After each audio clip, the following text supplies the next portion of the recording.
మీరు మీ పిల్లలకి ఎందుకు బాప్తిసం ఇస్తున్నారు? మీ పిల్లలకి ఎందుకు బాప్తిసం ఇస్తున్నారు? బాప్తిజం పొందలేకపోతే ఏంటి దేవుని యందు? వారు ఎంత ముసలివారైనా దేవుని యందు ఎవరాలు?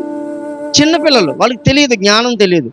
మరి మీ పిల్లలకి సరైన అవగాహన లేకుండా మీరు తీసుకెళ్లి బాప్తిజం ఇచ్చేసి, బాప్తిజం అంటే ఏంటో తెలియకుండా మీరు బాప్తిజం ఇచ్చేసి, బాప్తిజం ఇచ్చి నువ్వు పనిలోకి వెళ్ళు, లేకపోతే నువ్వు డ్యూటీకి వెళ్ళు, లేకపోతే నువ్వు ఉద్యోగానికి వెళ్ళు, నువ్వు ఇంటికాడ ఉండు అంటే ఇలాగ మీరు చెప్తున్నారంటే వారిని మీరు దేవుని దృష్టిలో పెద్దవాడిని చేసేసి, ఏమండి, దేవుని దృష్టిలో పెద్దవాడిని చేసేసి మొదట అపరాధము చేసిన వారుగా ఉన్నారు.